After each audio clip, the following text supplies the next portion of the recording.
भगवान श्री कृष्ण ने बताया कि कलयुग के प्रत्येक स्त्री पराया पुरुष से क्यों संबंध बनाती है। मित्रों, एक समय की बात है जब भगवान श्री कृष्ण द्वारिका नगरी में राज सिंहासन पर विराजमान थे। तभी देवी रुक्मिणी उनके पास आई और उनसे कहने लगी, प्रभु, आज जब मैं आपसे मिलने आ रही थी तो मैंने पृथ्वी लोक पर देखा कि कुछ स्त्रियां अपने पति के होते हुए भी पराये मर्दों के साथ संबंध बनाती हैं और अपने पति को धोखे में रखती हैं।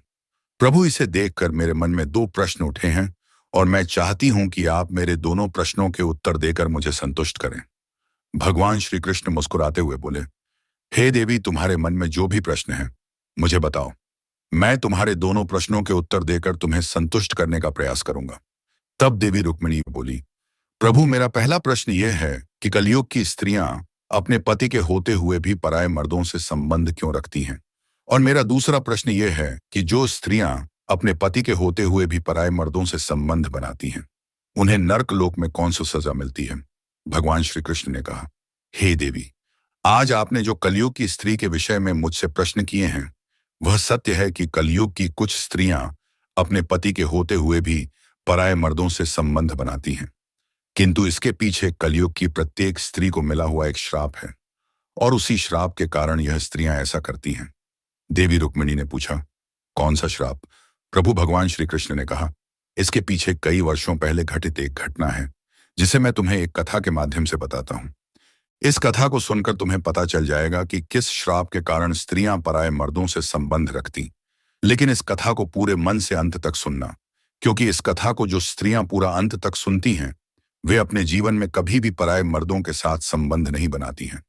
देवी रुक्मिणी ने कहा, प्रभु कृपया आप कथा सुनाइए, मैं इसे पूरे अंत तक सुनूंगी। तब भगवान श्री कृष्ण ने कथा को सुनाना प्रारंभ किया।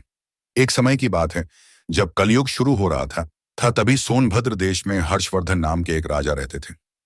वह सर्वगुण संपन्न राजा थे, लेकिन उनकी एक बहुत बुरी आदत थी। उन्हें शतरंज खेलने का बहुत अधिक शौक था। उसी काल में विदर्भ देश में कश्यप नाम के एक राजा राज्य करते थे।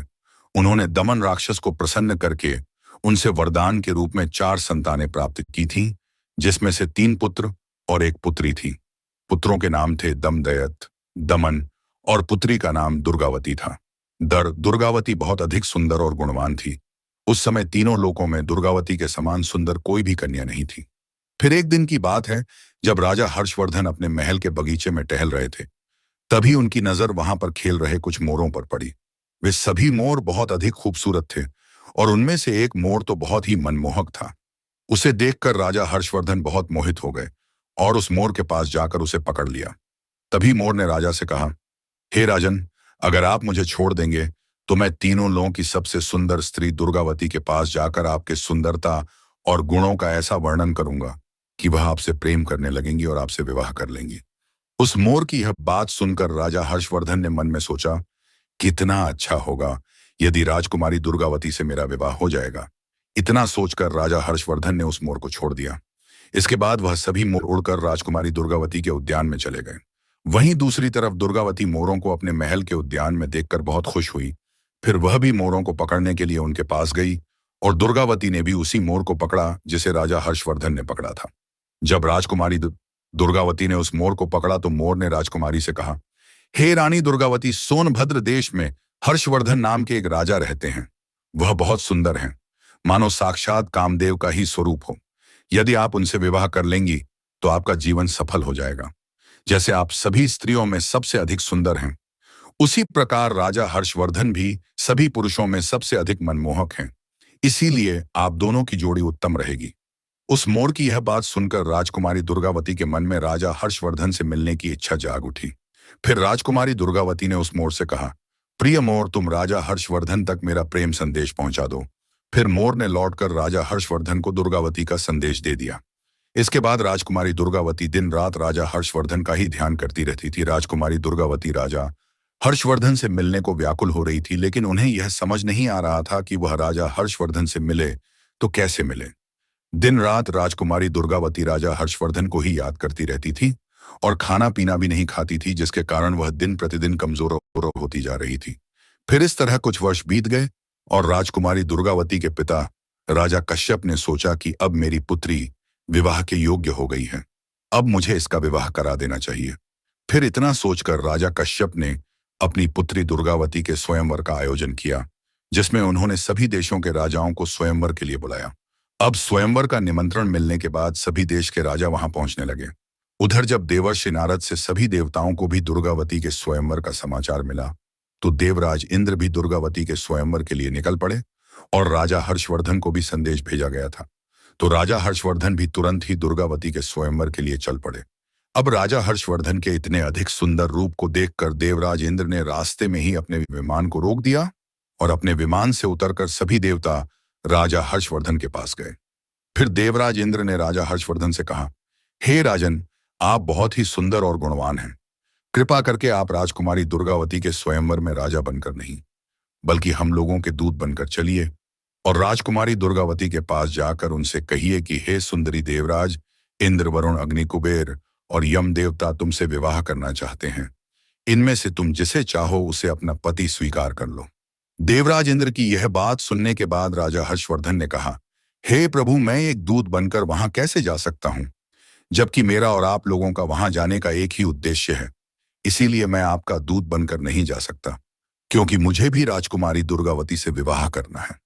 तब देवराज इंद्र ने कहा, हे नल, तुम हमारा कहना कैसे टाल सकते हो? यदि तुमने हमारा कहना नहीं माना तो तुम्हारे साथ बहुत बुरा होगा। देवराज इंद्र की यह बात सुनकर राजा हर्षवर्धन देवताओं के दूत बनने को तैयार हो गए और उन्होंने देवराज इंद्र की आज्ञा से राजमहल में प्रवेश किया।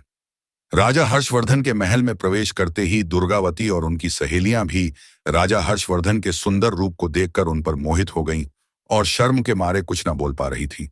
तब राजा हर्षवर्धन ने राजकुमारी दुर्गावती से कहा, मैं यहाँ देवताओं का दूत बनकर आया हूं, इसीलिए हे राजकुमारी दुर्गावती, स्वर्ग के देवता तुमसे विवाह करना चाहते हैं। तुम किसी भी एक देवता को चुन लो और उनसे विवाह कर लो। मैं यही संदेश देने आया था और मैं आज राजा बनकर नहीं बल्कि एक दूत बनकर यहाँ आया हूं। देवताओं की शक्ति से मैंने तुम्हारे महल में प्रवेश किया है, इसलिए मुझे कोई देख नहीं पाया। मैंने देवताओं का यह संदेश तुम तक पहुंचा दिया है। अब तुम जिस भी देवता से विवाह करना चाहो उनसे विवाह कर सकती हो। फिर भगवान श्री कृष्ण कथा को आगे बताते हुए देवी रुक्मिणी से कहते हैं, हे देवी, अब कथा को बहुत ध्यान से सुनना, क्योंकि अब तुम्हें पता चलेगा कि किस श्राप के कारण कलयुग की स्त्रियां पराये मर्दों से संबंध बनाती हैं।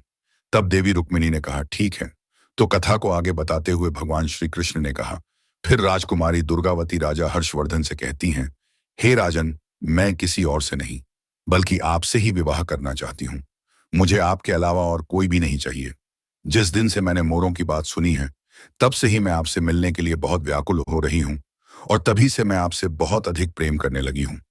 आपके लिए ही मैंने राजाओं की भीड़ इकट्ठी की है और मेरी आपसे एक प्रार्थना है कि आप राजा बनकर यहाँ आएं और मुझसे विवाह कर लें। यदि आपने ऐसा नहीं किया तो मैं आपकी कसम खाकर कहती हूँ कि मैं जहर खाकर मर जाऊंगी। राजकुमारी दुर्गावती की यह बात सुनकर राजा हर्षवर्धन बहुत अधिक दुखी हो जाते हैं और फिर राजकुमारी दुर्गावती से कहते हैं, हे देवी, जब बड़े बड़े देवता आपसे विवाह करना चाहते हैं तो फिर आप मुझ जैसे एक तुच्छ प्राणी से विवाह क्यों करना चाहती हैं? मैं तो इन देवताओं के सामने कुछ भी नहीं हूं। यह देवता मुझसे बहुत अधिक शक्तिशाली हैं और मुझसे कहीं अधिक गुणवान भी हैं। इसीलिए आप इन देवताओं में से किसी एक से विवाह कर लीजिए।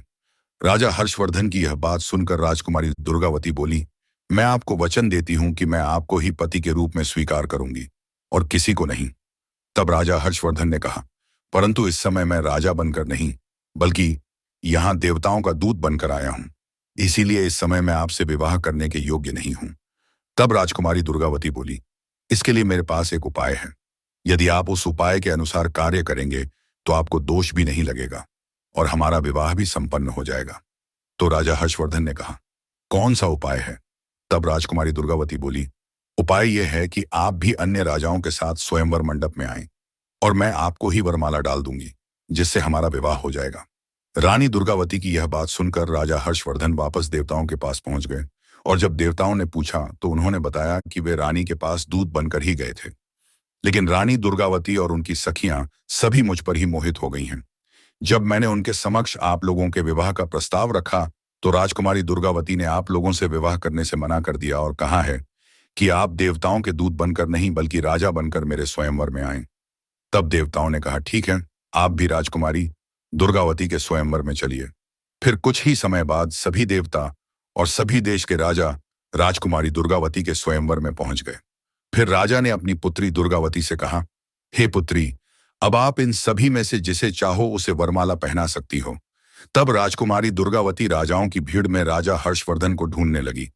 तभी उन्होंने देखा कि एक ही स्थान पर राजा हर्षवर्धन के समान हूबहू दिखने और वैसे ही वेशभूषा वाले 5 राजकुमार खड़े दिखाई दिए। तब वह हैरान हो गई और मन ही मन विचार करने लगी कि इन 5 में से राजा हर्षवर्धन को कैसे पहचाने। फिर रानी दुर्गावती समझ गई कि यह देवताओं द्वारा रची गई माया है। तब उन्होंने देवताओं से कहा, हे देवताओं, मुझे राजा हर्षवर्धन को पहचानने की शक्ति प्रदान करें, क्योंकि मैं राजा हर्षवर्धन के अलावा और किसी से विवाह नहीं करना चाहती हूँ। तब देवताओं ने राजकुमारी दुर्गावती को राजा हर्षवर्धन को पहचानने की शक्ति प्रदान की। फिर राजकुमारी दुर्गावती ने राजा हर्षवर्धन को पहचान कर उनको वरमाला पहना दी और दोनों का विवाह हो गया। फिर स्वयंवर पूरा होने के बाद देवता वापस स्वर्ग की ओर जाने लगे। उसी समय उनको मार्ग में कलयुग और द्वापर युग से भेंट हो गई। तब इंद्रदेव ने कलयुग से पूछा, हे कलयुग, कहाँ जा रहे हो? तब कलयुग ने कहा, मैं दुर्गावती के स्वयंवर में उससे विवाह करने के लिए जा रहा हूं। कलयुग की यह बात सुनकर देवराज इंद्र ने कहा, अरे कलयुग, स्वयंवर तो कब का पूरा हो गया। राजकुमारी दुर्गावती ने राजा हर्षवर्धन को वरमाला पहनाकर उनसे विवाह भी कर लिया। इंद्रदेव की यह बात सुनकर कलयुग बोला, यह तो अनर्थ हो गया। उसने देवताओं का घोर अपमान किया है, इसीलिए उसे इस अपराध का दंड अवश्य मिलना चाहिए। तब देवताओं ने कहा, राजकुमारी दुर्गावती ने हमारी आज्ञा प्राप्त करके ही राजा हर्षवर्धन को वरमाला पहनाया और उनसे विवाह किया है। वास्तव में राजा हर्षवर्धन सर्वगुण संपन्न और उसके योग्य वे हैं, इसीलिए जो भी हुआ सही हुआ है। इतना कहकर सभी देवता आगे बढ़ गए। फिर कलयुग ने द्वापर से कहा, मैं अपना क्रोध शांत नहीं कर सकता, इसीलिए मैं राजा हर्षवर्धन के शरीर में निवास करूंगा और उन्हें राज्य विहीन कर दूंगा। उस स्थिति में वह राजकुमारी दुर्गावती के साथ नहीं रह सकेंगे। उसे शतरंज का बड़ा शौक है, इसीलिए तुम भी शतरंज के पासों में प्रवेश करके मेरी सहायता करना। तब द्वापर ने भी उसकी बात मान ली। इसके बाद द्वापर और कलयुग दोनों ही राजा हर्षवर्धन के पास गए, लेकिन कलयुग को राजा हर्षवर्धन के शरीर में प्रवेश करने का कोई मार्ग नहीं मिल रहा था। वह राजा हर्षवर्धन के शरीर में प्रवेश करने का सिर्फ एक अवसर चाहता था। इसी तरह समय व्यतीत होता गया, लेकिन कलयुग राजा हर्षवर्धन का कुछ न कर पाया। फिर 16 वर्ष के पश्चात जब एक दिन राजा हर्षवर्धन संध्या काल के समय लघु शंका से निवृत्त होकर बिना हाथ पैर धोए भोजन करने के लिए बैठ गए, तो उनकी इस अपवित्र अवस्था को देखकर कलयुग को राजा हर्षवर्धन के शरीर में प्रवेश करने का अवसर मिल गया। उसने राजा हर्षवर्धन के शरीर में प्रवेश कर लिया। वहीं कलयुग ने दूसरा रूप धारण करके राजा हर्षवर्धन के भाई, जो अलग रहकर अपना राज्य चला रहे थे, उनके पास गया। उनका नाम विक्रमादित्य था। तब कलयुग विक्रमादित्य के पास जाकर कहने लगा, हे राजन, तुम अपने भाई राजा हर्षवर्धन के साथ शतरंज का खेल खेलो। मैं तुम्हें वचन देता हूं कि मैं निश्चित ही तुम्हें राजा हर्षवर्धन का राज्य जिताने में तुम्हारी पूरी मदद करूंगा। जब विक्रमादित्य ने कलयुग की यह बात सुनी तो उसे लालच आ गया। राज्य की लालसा में आकर विक्रमादित्य ने कलयुग की बात मान ली और वह शीघ्र ही राजा हर्षवर्धन के पास गए और कहने लगे, हे राजा हर्षवर्धन, चलो शतरंज खेलते हैं। तब राजा हर्षवर्धन ने कहा, ठीक है। फिर दोनों ने शतरंज खेलना प्रारंभ किया। कलयुग राजा हर्षवर्धन के शरीर में प्रवेश कर चुका था और पासों में द्वापर प्रवेश कर चुका था। इसीलिए राजा हर्षवर्धन जो कुछ भी दांव पर लगाते, वह सब कुछ हारते जा रहे थे। जब राजा हर्षवर्धन की प्रजा और मंत्रियों को यह बात पता चली, तब उन्होंने राजा हर्षवर्धन को रोकने का प्रयास किया, किंतु वे नहीं माने। वे जुए में सब कुछ दांव पर लगाते चले गए और अंत में सब कुछ हार गए। जब रानी दुर्गावती को यह बात पता चली, तो वह राजा हर्षवर्धन के पास जाकर कहने लगी, हे स्वामी, इस तरह तो आप सब कुछ हार जाएंगे, कृपया करके आप इसे यहीं रोक दीजिए। लेकिन राजा हर्षवर्धन कलयुग के वश में होने के कारण रानी दुर्गावती की एक भी बात नहीं माने और शतरंज खेलते रहे। इस तरह खेलते खेलते वह जुए में अपना सब कुछ हार गए और अब राजा हर्षवर्धन के पास शतरंज में दांव पर लगाने के लिए कुछ भी नहीं बचा था। तब राजा विक्रमादित्य बोले, अब दांव पर लगाने के लिए तुम्हारे पास क्या है? सब कुछ तो हार चुके हो, यदि कुछ और है तो उसे भी दांव पर लगाओ। तो राजा हर्षवर्धन ने कहा, अब मेरे पास कुछ भी दांव पर लगाने के लिए नहीं बचा है। फिर शतरंज में सब कुछ हारने के बाद राजा वर्धन और रानी दुर्गावती एक जंगल में रहने के लिए चले गए और जंगल में इधर उधर भटकने लगे। फिर घास फूस से उसी जंगल में एक कुटिया बनाकर रहने लगे। राजा हर्षवर्धन और रानी दुर्गावती की हालत यह हो गई थी कि उन्हें भोजन तक नसीब नहीं होता था। इस तरह जंगल में रहते रहते कुछ समय और बीत गया और उन दोनों की हालत पहले से भी ज्यादा खराब हो गई। फिर एक दिन राजा हर्षवर्धन अपनी पत्नी दुर्गावती से कहने लगे, हे दुर्गावती, तुम देख रही हो, यहाँ बहुत से रास्ते हैं। यहाँ एक रास्ता अवंती की ओर जाता है तथा दूसरा रास्ता दक्षिण देश को जाता है। सामने विंध्याचल पर्वत है और यह कौशल देश का मार्ग है। राजा हर्षवर्धन की यह बातें सुनकर रानी दुर्गावती की आंखें आंसुओं से भर गईं और उन्होंने कहा, क्या आपको लगता है कि मैं आपको छोड़कर अकेली कहीं जा सकती हूँ? मैं आपके साथ रहकर ही आपके दुखों को बांटना चाहती हूँ। दुख में आपका साथ देना मेरा पहला धर्म है। रानी दुर्गावती की यह बात सुनकर राजा हर्षवर्धन सोचने लगे कि मेरी पत्नी मुझसे कितना अधिक प्रेम करती है और इसी प्रेम के कारण मेरे साथ साथ इसे भी दुख झेलना पड़ रहा है। यदि यह मुझसे विवाह ना करती तो इसे इतना अधिक दुख ना झेलना पड़ता। फिर संध्या समय वे दोनों एक सुरक्षित स्थान देखकर वहीं पर सो गए। कुछ समय बाद जब रानी दुर्गावती गहरी नींद में सो गई तो राजा हर्षवर्धन अपने मन में सोचने लगे कि यदि मैं इसे यहीं छोड़कर चला जाऊं तो यह चलते चलते अपने पिता के राज्य को चली जाएगी और इसे इतना दुख नहीं झेलना पड़ेगा। इतना सोचकर राजा हर्षवर्धन अपनी पत्नी दुर्गावती को जंगल में ही सोता हुआ छोड़कर चले जाते हैं। फिर जब रानी दुर्गावती की नींद खुली तो उन्होंने देखा कि राजा हर्षवर्धन वहां नहीं थे, तो उन्हें ढूंढने के लिए वह जंगल में इधर उधर भटकने लगी। तभी उन्हें एक शेर दिखाई देता है, तो वह शेर को देखकर डर जाती है और जोर जोर से चिल्लाने लगती हैं। तभी उनके चिल्लाने की आवाज एक शिकारी को सुनाई देती है। वह शिकारी रानी दुर्गावती के पास आता है और देखता है कि वहां पर एक शेर खड़ा है, तो वह शिकारी शेर को वहां से भगा देता है और रानी दुर्गावती को अपनी कुटिया में लेकर जाता है और उन्हें भोजन कराता है। फिर शिकारी रानी दुर्गावती की सुंदरता देखकर उन पर मोहित हो जाता है और वह रानी दुर्गावती से मीठी मीठी बातें करके उन्हें अपने वश में करने की कोशिश करने लगता है। रानी दुर्गावती को उसके मन के भाव समझ में आ गए थे, तो उन्होंने उसकी वासना को बहुत रोकना चाहा। लेकिन जब वह किसी भी प्रकार से नहीं माना, तब रानी दुर्गावती ने उसे श्राप देते हुए कहा, यदि मैंने राजा हर्षवर्धन के अलावा किसी और का चिंतन कभी नहीं किया है और अगर यह सत्य है तो यह शिकारी अब भी भस्म होकर मर जाए। यह मेरा श्राप है। रानी दुर्गावती के इतना कहते ही वह शिकारी तुरंत मर जाता है। फिर रानी दुर्गावती राजा हर्षवर्धन की तलाश में उसी जंगल में इधर उधर भटकने लगी। तभी उनकी भेंट राजमहल की एक राजमाता से होती है। राजमाता रानी दुर्गावती से कहती हैं, हे सुंदरी, तुम कौन हो और इस जंगल में अकेली क्या कर रही हो? तो रानी दुर्गावती कहती हैं, हे राजमाता, मैं राजा हर्षवर्धन की पत्नी हूं। मेरे पति शतरंज में सब कुछ हार गए हैं, जिसके कारण हम दोनों को यहाँ जंगल में आकर रहना पड़ रहा है। मेरे पति एक दिन रात को अचानक से कहीं चले गए हैं और उन्हीं की तलाश में मैं इस जंगल में इधर उधर भटक रही हूँ। रानी दुर्गावती की यह बात सुनकर राजमाता को उन पर दया आ जाती है। फिर राजमाता उन्हें अपने महल में ले जाती हैं और कहती हैं, जब तक आपके पति आपको नहीं मिल जाते तब तक आप इस महल में रह सकती हैं। तो रानी दुर्गावती उसी महल में रहने लगती है। वहीं दूसरी तरफ राजा हर्षवर्धन जंगल में भटक रहे थे।